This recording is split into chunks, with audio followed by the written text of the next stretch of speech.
Senator Joe Manchin of the state of West Virginia just announced his retirement, but there's much speculation about what he will do next.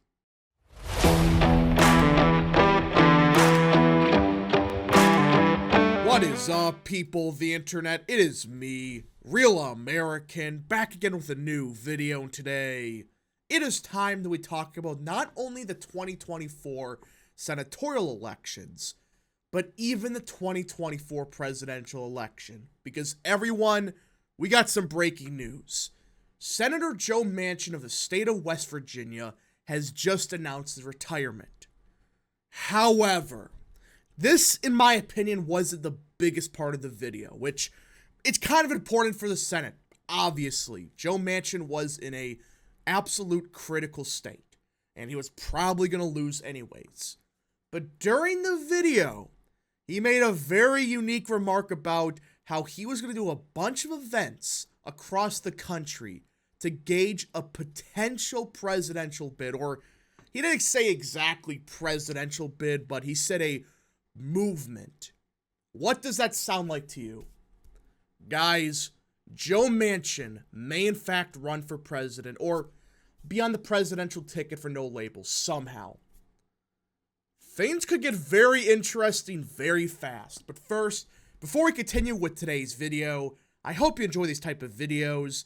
If you do, smash the like button down below, subscribe, share with your friends, hit that little bell, follow the social media accounts in the description down below, and of course, join the channel today. Guys, just for $1 a month, you can join Real American. This is the best way to support the daily content that we all know and love. So I hope and recommend you join the channel today. Alright, everybody, enough promotion crap, let's get into it because this is big.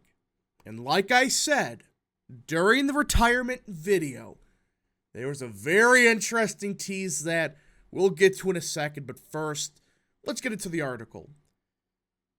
The West Virginia senator's announcement on Thursday that he won't seek re-election next year only refreshed a perennial question arising from his savvy instinct for accumulating power. What exactly is he up to? Manchin's departure will relieve one headache for those Democrats who are driven to distraction by his blockading and filtering of sweeping progressive legislation, including on issues like climate change. Dude. A Republican would not vote for that stuff either, unless it's like frickin' Murkowski. Then maybe she would vote for it, but you're either getting Jim Justice or Alex Mooney. So, congratulations.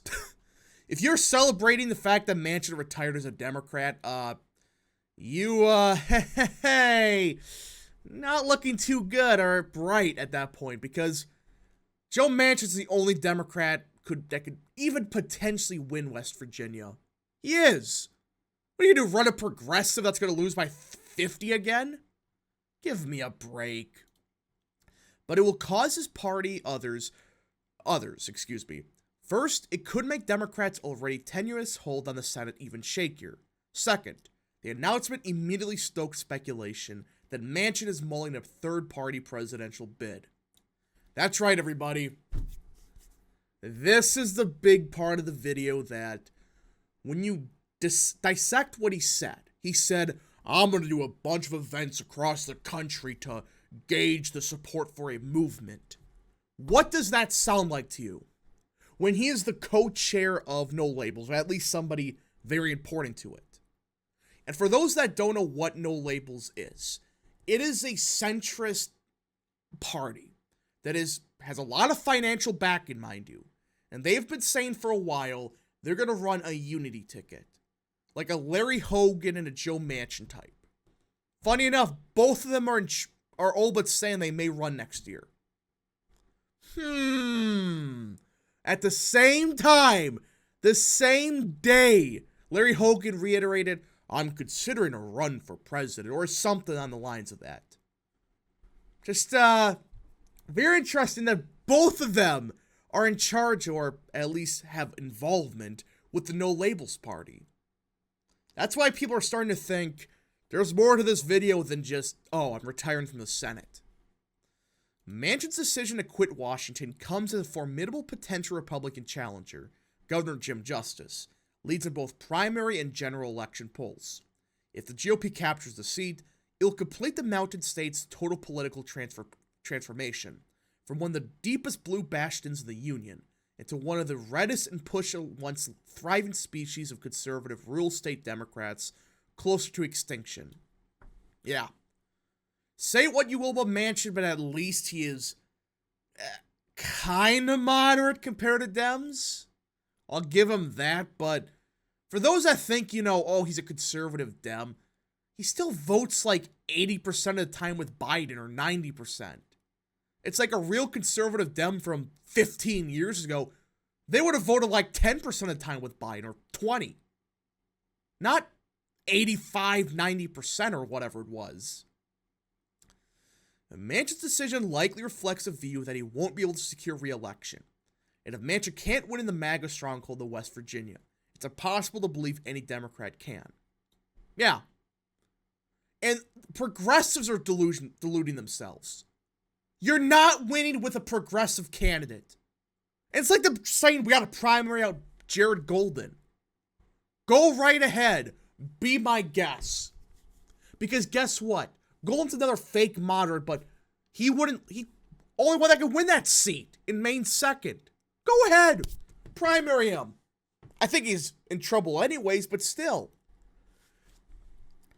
Manchin's victory by less than 20,000 votes in 2018 in a state where President Trump won every county in a nearly 40-point romp 2 years later helped hand Democrats tiny recent Senate majorities. Yeah, if Republicans didn't lose that seat, Republicans would have had a Senate majority in 2021 and 2022. And it would only be 50-50 right now. That's why I'm saying, Dems, you're delusional. If you think, oh, we could win with somebody else. Manchin's the only Democrat that was winning that state. And he still had a good shot of losing. With Manchin gone after the 2024 election, the Democrats' current 51-49 Senate majority looks even more dicey. The party was already going to have to defend vulnerable seats in red states like Montana and Ohio to stay in power. But we get to the part that, in my opinion, is the most impactful. Manchin is also causing new conniptions inside a White House with which he's long had tested relations. He accused White House staffers of saying inexcusable things when he helped collapse a huge climate and social policy bill in 2021. In his announcement on Thursday, Manchin said he would be traveling the country and speaking out to see if there is an interest in creating a movement to mobilize the middle and bring Americans together. What does that sound like to you? When he has heavy involvement with a brand new third party that has serious backing and has been saying they want to be on the ticket next year. Manchin chooses his words carefully and knew full well this sentence would set off a cascade of speculation about a possible third-party bid, especially since he's associated himself with the No Labels group that is considering backing an independent run. As he has so often done in the Senate, Manchin appeared to be stoking ambiguity and intrigue designed to return him to the center of the spotlight in the way that replenishes his unique brand of political influence. With Biden deeply unpopular and facing a cliffhanger re-election race, likely against a foe also craving a second term, Trump, a third-party ticket that peels away even a few votes in swing states could be disastrous for Dems. Yeah. Just because, he's a moderate Dem, and Larry Hogan might be on the ticket, who frickin' cares? If you think Manchin would take away more votes from Trump than Biden, who do you think Manchin and Hogan would appeal to? The Republicans that they would appeal to, they've already been voting Biden or Democrat for 30 years. So all you're doing is just hurting Biden. That's what I'm saying. A third-party bid by No Labels could give Trump an easy re-election. especially with all the funding that No Labels is supposedly going to get.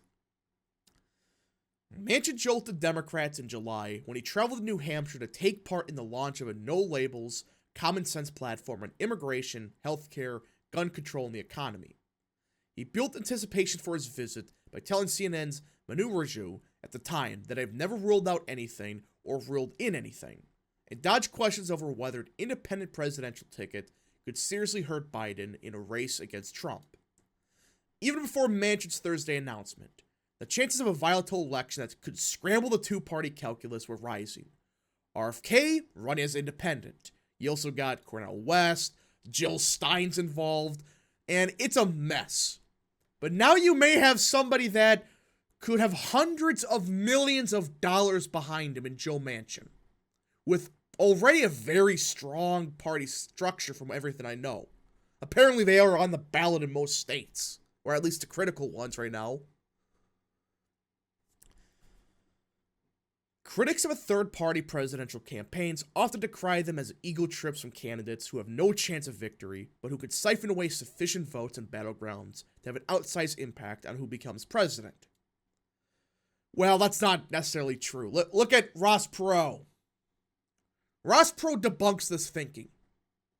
Oh, an independent candidate's running. Yeah, it could screw candidates over, but there's plenty of independents that did get a serious chunk of the vote. Say Ross Perot. Say George Wallace. It's been a while, but they don't siphon off votes, and not every single time. Like, sometimes they do, but sometimes they get such a large share of the vote that it kind of evens out on who they hurt. Usually, like Ross Perot in 1992. He did hurt Bush a little more, but Clinton was probably going to win re-election, or that election anyways. But you just start looking at it and you realize Manchin is probably running, or at least going to be on the ticket. I've talked to many people about this, and a common thing I've heard is watch for a Hogan-Manchin ticket. I could see that happening. When you had Larry Hogan the same day saying, I am considering a run for president, or on the lines of that. He I think he tried to say something different, but he pretty much said that I'm considering a run for president of the United States. Just hours before what Joe Manchin said. And both of them are heavily involved in No Labels. Put two and two together. There's a shot that one of them runs, and the other is possibly going to be the VP. We just got to see what happens. Anyways, folks, thank you so much for watching. If you did enjoy this video, smash the like button down below, subscribe, share with your friends, hit that little bell, follow the social media accounts in the description down below, and of course, join the channel today. Thank you so much. Godspeed to all of you.